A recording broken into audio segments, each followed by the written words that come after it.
Sports Minutes with Ziaul Raushan. Money FM 89.3. It's time for Sports Minutes with me, Ziaul Raushan. The brand new Singapore Premier League season is about 6 weeks away, with transfer activity ramping up as teams prepare their squads for the brand new season ahead. A brand new chairman, a brand new head coach, and a brand new gamut of foreigners. All very exciting for BG Tampines Rovers, and they will be the focus of attention on today's show. Joining me to make sense of the mayhem is ever my trusted lieutenant, Deepan, and he's not alone, because making his Sports Minutes debut is Nigel Goh. Nigel who, you ask? Well, we'll let the man introduce himself. Nigel, welcome to Sports Minutes. Please tell the listeners about yourself. Thank you, Raushan. Very happy to be on this show. I've been a big follower of Sports Minutes and, of course, the final whistle. So I'm Nigel. I'm the analyst at Lion City Sailors for the past few seasons. Doing practically much everything. Video analyst, data analyst. So I scout the opponent. I analyze our own team. And, of course, do a bit of recruitment work as well for the club.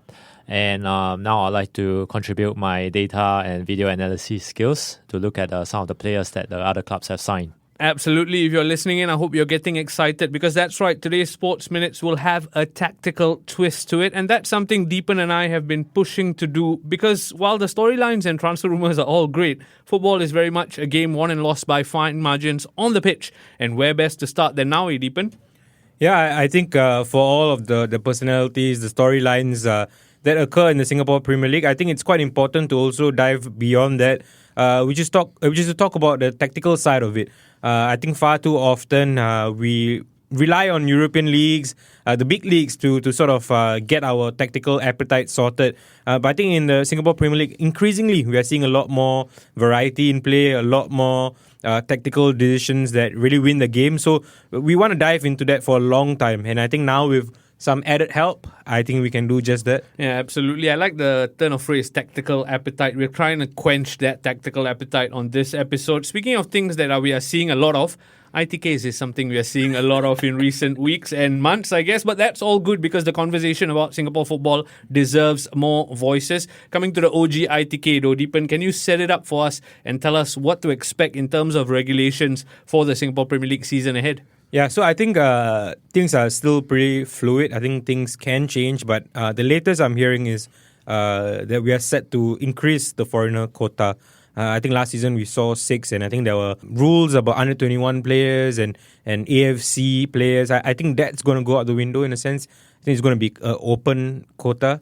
And I think we're going to see 7. So I think it's going to be 7 foreigners on the field at one time, which would mean that there will be a minimum of 4 Singaporeans on the field at one time. So I think in terms of the registration, that's going to be pretty open. But on the field, it's going to be 7 foreigners. 7 foreigners, 4 Singaporeans. I'm guessing the listeners are feeling like that's not enough playing time for Singaporeans. Do you share the opinion? I think it's valid to be concerned, but I think you got to dive deeper in these things. And at the moment, the quality of our league needs to get better. And the quick way to do that is, of course, to increase the foreigner count in terms of getting each club to be competitive. Of course, it comes with a bit of caveats as well, that clubs need to go out there and sign quality players. I mean, it's well to have 7 foreigners, but if you have 6 mere foreigners and just 1 good foreigner, does it really count for much? No. So, and then, of course, you factor in that now with 4 locals per club, if that's 8 local clubs, you get 32 local players getting game time. Of course, some of them might be all in similar positions and whatnot. And then you have about 10 players who are playing overseas. That brings you down to 42 players. And then you factor in some of the young Lions boys who get a bit more game time or maybe at the youth level and whatnot. I think the idea is to have a pool of 45 to 50 local players who are really good enough now to be sort of like going into the national team. And from that, you select, 25, 27 national team players. So I think we are sorted there. Of course, at the moment, the talent pool is not there for us to have lesser of a foreign quota. You need to sort of enable the clubs who are playing in continental competitions, because the leagues around us, they are not at 5 foreigners or 4 foreigners. They are also at a certain level. So I think it's a quick fix, a short-term fix rather.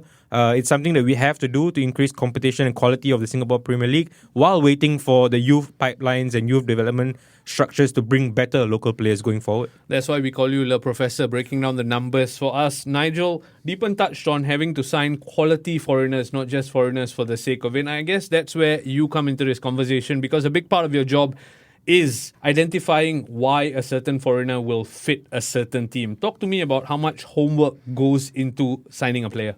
Well, I'm glad you asked. Definitely a very good question.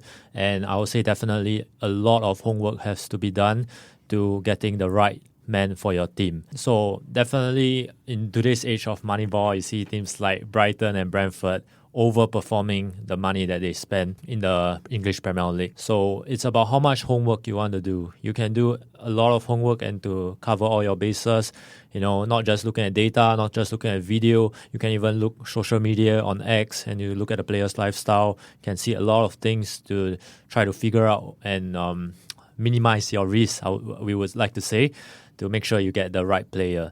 So for us, definitely we, from my experience, we look at data platforms like Yscout, we look at the video, we analyze, and we compare to other players and make sure that this guy can really perform at the level that we want, not just in one past season, but consistently over a long period of time.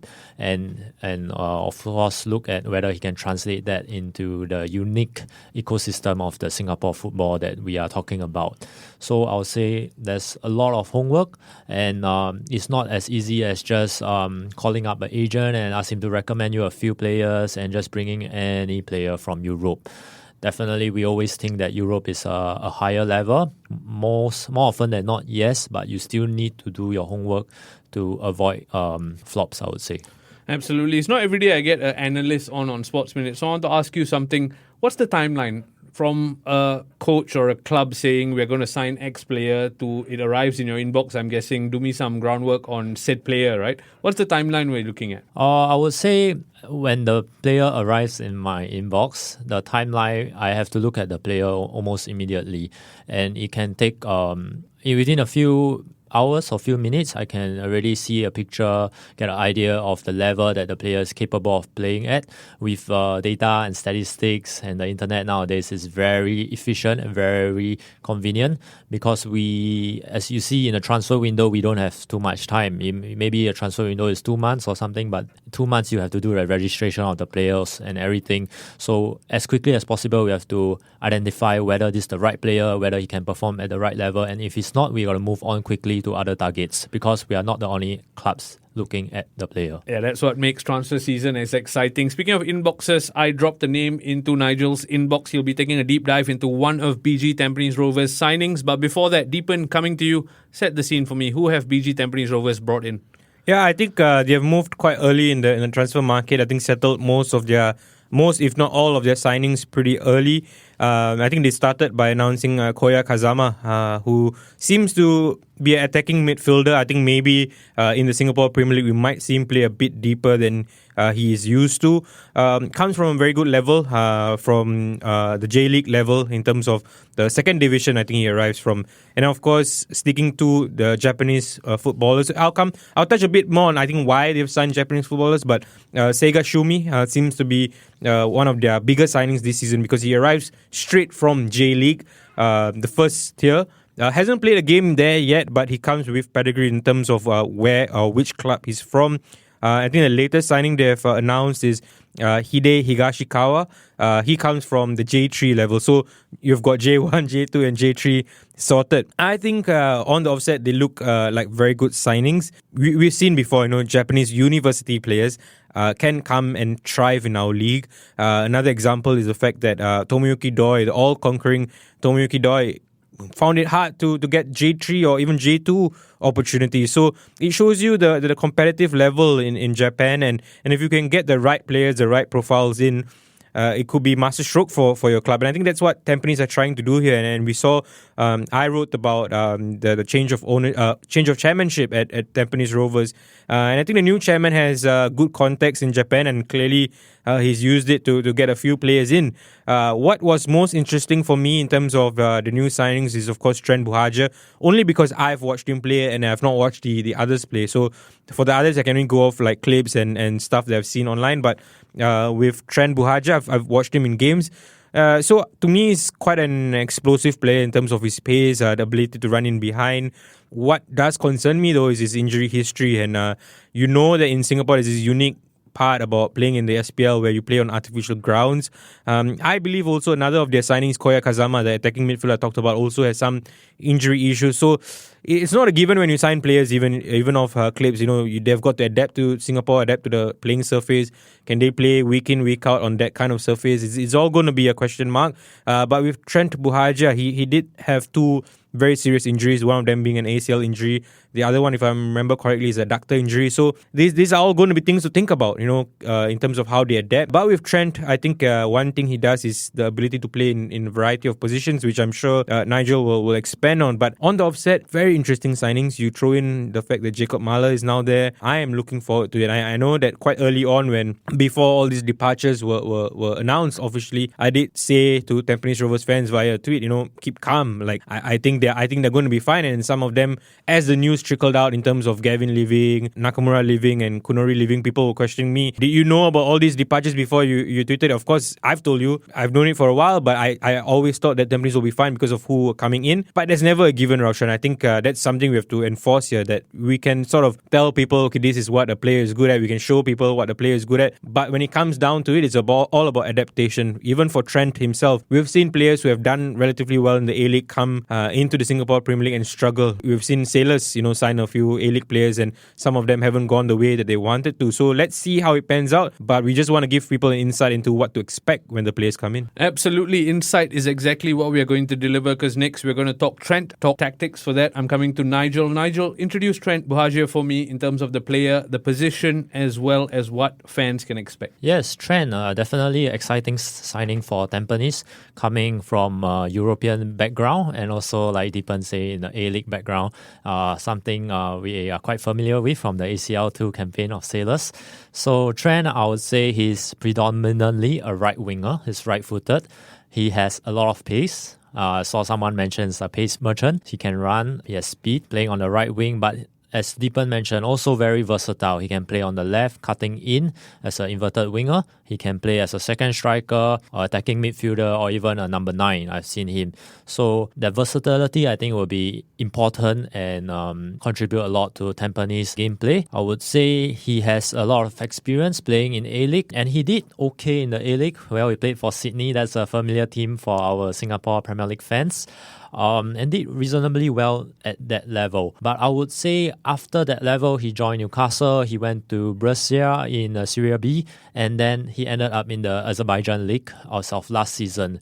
So for me, he hasn't really hit the heights of maybe 2 seasons ago, 2 years ago, and very quickly I could see he didn't score a goal for the last season or the past 1.5 years at least. So that's very quickly, these some statistics that speak out to me. Okay, maybe he has a lot of pace, but maybe the end product is a bit lacking. And I think when you look to analyze a player, you want to see him perform consistently to deliver the end product. It's one thing to have pace, but we are all too familiar with right wingers who have a lot of pace and run down the line, but the cross, the finish, the shot is not there. So I think we have to dive quite deep into this player to see the level that he can perform at. Absolutely. Thanks for setting the scene in terms of Trent. His, CV is clearly a journeyman by all accounts, right? Let's do that deep dive. I understand you've picked out some clips in terms of what fans can expect from Trent. Is his end product matching of his pace? Well, I would say how we do it, usually before we dive into the video, because video is quite time consuming to look at, to provide you some insight into analyzing players for transfers. You can spend a lot of time analyzing video, but let's face it, we don't have all the time in the world to look at every player's video. So how we do it is we try to look at data, we try to look at statistics to try to narrow and filter down the long list of players that we are definitely looking at. Very quickly, we see has he scored goals, has he scored assists, what is his XG, for example, how many shots on target, where does he rank when you compare him to the other players in his league. for example, or in his continent, or maybe even in the list. Does he rank high or does he rank low? If he ranks low and it's not that at the target level that you're looking at, then maybe this is not the player you are looking for and you can quickly move on. But if he does rank to the level that you are happy and satisfied with, then you can dive deeper into the video to see whether you can do the eye test, as what they say. Whether he has the unique required characteristics that you are looking at. So for Trent, I would say data test definitely rather lacking, and we hope that, I guess Tampines fans hope that he can reach the heights of 2 years ago with Sydney and Newcastle again. But in terms of the video, I saw certainly interesting things like we already talked about. He has a lot of pace, and in today's modern football, deep running in behind with speed is something that is useful to any team in the world. So I think you can expect Trent to run in behind a lot, provide a lot of deep runs, and his experience, I think, helps him a lot in making all these off-the-ball runs. I think his positioning from I saw in the video is quite smart. He always positions himself between the fullback and the centre-back, and it makes it difficult for defenses to track, to decide who is going to pick him up, and he makes really good off-the-ball runs, deep runs, which it's always difficult. Like, for example, if you have an aging backline, you have to deal with a speedy winger, a speedy striker.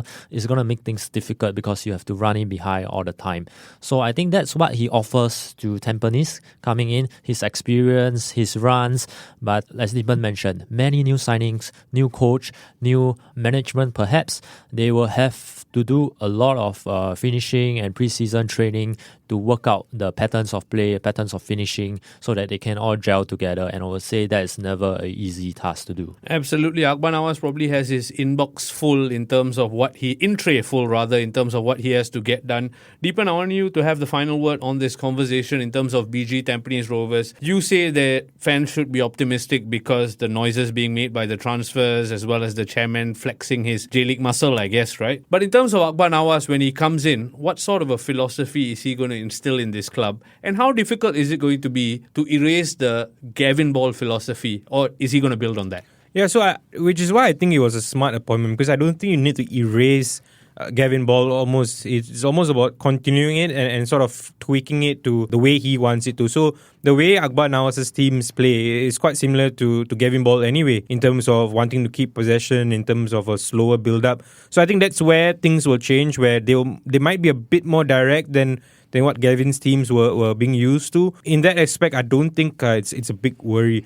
What is the conversation here is, what is the target for Tampines Rovers? What is the target that the fans would want? Because you look at last season, can you really say that Tampines pushed Sailors all the way? I don't think so. I mean, at the end of the day, the table does not lie. I think Tampines Rovers did their best. They came close. I thought the Singapore Cup final was very, very close. Could have gone either way.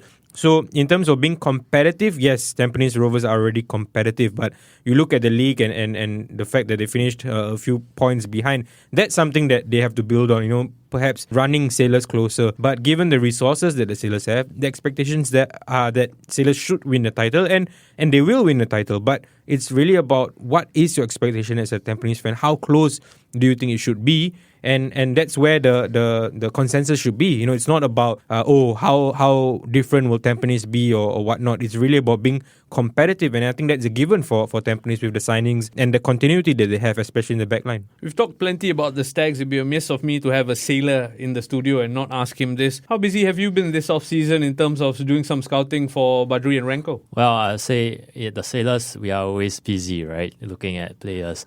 And I can't share for much, but I believe there's a lot of chatter in the final whistle already, and I'm really excited to hear what are the new signings that Sailors have. Absolutely. When the final whistle is blown on those signings, Deepan will report them on Twitter. I will speak about them on Sports Minutes, and Nigel will be on Y Scout picking out things to identify in terms of what we can expect in terms of new players. Here we are setting the appetite for the Singapore Premier League brand new season, about 6 weeks away. Deepan, Nigel, thank you so much for your time. Thank you. Sports Minutes on Money FM 89.3.